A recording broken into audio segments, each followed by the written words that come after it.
This video is all about the problems that Henry VII faced when he became the King of England in 1485, and we're also going to look at what he did in an attempt to solve those problems.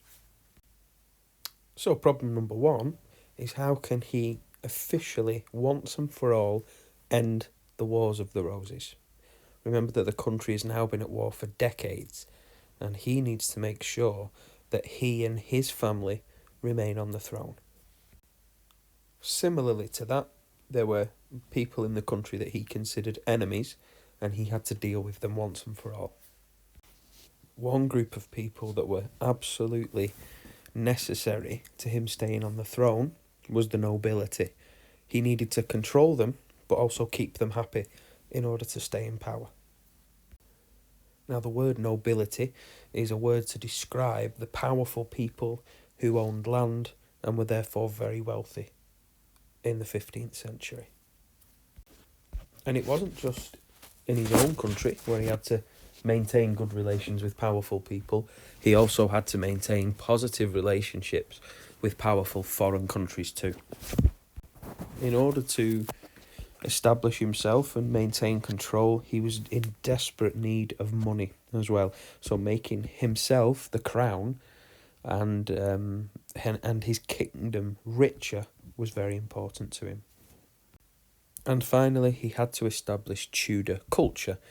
And when we talk about culture, it's an idea of shared values and practices that people have in one place.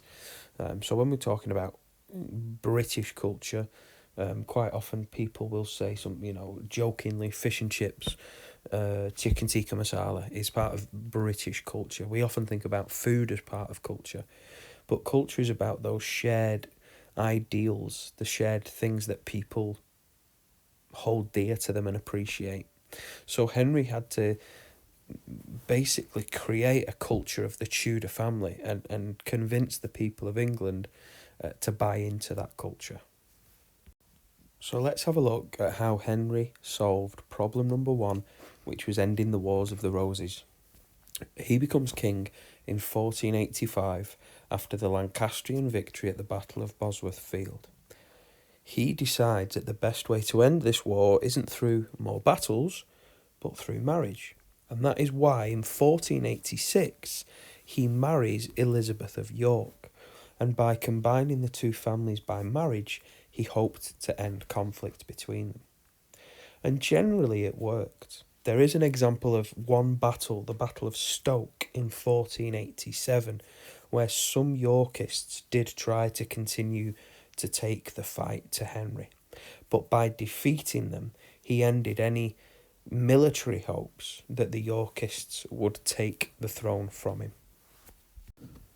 And once the war was over, he was also then trying to solve any potential issues of enemies within his kingdom rising up in rebellion against him.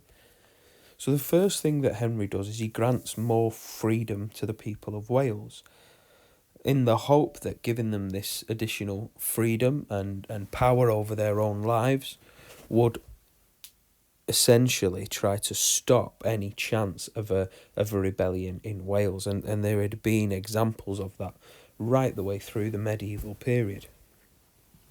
Secondly, in 1499, so it's 14 years after coming to the throne, a man by the name of Perkin Warbeck leads a rebellion against Henry VII. It's unsuccessful, and Henry orders that Warbeck is executed in 1499 to send a message to any other potential rebels that this is the consequence for trying to overthrow the king. As we said at the very beginning, when it came to the nobility, Henry needed to keep them happy and keep them paying taxes, but at the same time make sure that he had a firm control over them. So the first example of control over the nobles is when a noble by the name of Lambert Simnel rebels against Henry, and Henry has him imprisoned, and it sends a message to the rest of the nobility to essentially to stay in line and to behave themselves, to continue to pay the tax and respect and support their king. The second thing that Henry does is he doesn't give important government jobs to the nobility because he doesn't want to create rivalries between competing powerful families. And then finally, he bans the nobility from having their own private army. And they can be fined for ignoring that. And actually, his friend, his ally, the Earl of Oxford, was fined £10,000 for keeping his own private army after Henry had instructed the nobility not to keep them anymore. So what he was trying to do there was ensure that if there were grumbles and rebellions amongst the nobility, that they didn't have their own army that they could call upon to lead a full-scale rebellion against him. We also talked earlier about how it was important for Henry to keep foreign nations in England's good books too. And the first thing that we're going to talk about is Henry's marriage alliance between England and Scotland. Scotland was known as the Old Enemy, and there were centuries of history of the English and the Scots fighting. But Henry tried to put an end to that when he married his daughter Margaret to King James of Scotland. And for a while, it does exactly that. It maintains peace between the two countries. Another country that Henry needed to have positive relationships with was Spain, the most powerful nation in Europe at the time. And he initially marries his eldest son Arthur to the Spanish princess Catherine of Aragon. But before they get married, Arthur dies. Because they were both children, they were promised to one another. It's called a betrothal.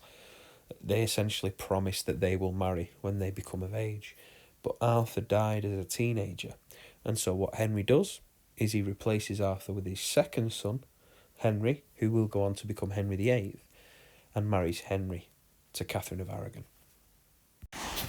When Henry becomes king, he realises that actually the monarchy doesn't have very much money, and that's the result of decades of war. War is a very expensive thing to begin, an expensive game for kings to play, and so he realises he needs to increase the amount of money that the crown has.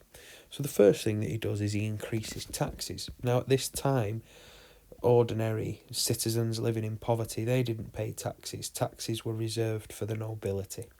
So he raised taxes on the nobility, but Henry was also famously focused on the crown's accounts, and he would personally check the spending of him and generally of the monarchy.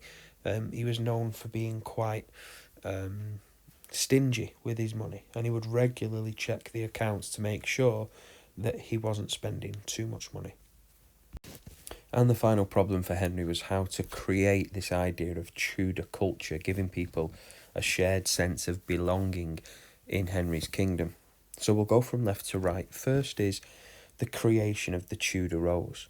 So you won't see this in people's gardens, and you won't see a Tudor rose because it didn't exist in nature. What it was a combination of the York and Lancashire roses to show that the two families were now combined, were now together, and it shows the York rose inside of the Lancaster rose. And the Tudor rose was placed in churches and buildings all around the country to give people this visual symbol of a new era. Secondly, the two universities in England at the time, Cambridge and Oxford, received more funding, and so the idea being that education was a key part of Tudor culture. The third arrow, we can see a piece of artwork, and we call that artwork Renaissance artwork. We're going to look at the Renaissance later in the year, but essentially what happens around this time in Europe, particularly in Italy, is people begin to challenge the old ways in areas like religion and science, but also in art. And so Henry was a fan of Renaissance art and paid for that to be created or to be sent to England. And then finally, in the top right-hand corner, Henry built a royal library, which I guess, like with the universities of Cambridge and Oxford, is trying to make education a key part of Tudor culture. And here on this final slide, you can see a spider diagram which essentially covers everything that I've spoken about in this video. You can see that you've got 6 issues for Henry to solve, and outside of that, all of the different ways in which Henry tried to solve those problems. Very soon you will be doing a piece of written work on how Henry VII overcame his problems, and this is a common piece of work that every Year 8 class is going to do. So what I suggest after watching this video is you take a screenshot of this spider diagram now, so that you've got it and it's something that you can refer to when preparing for that piece of work.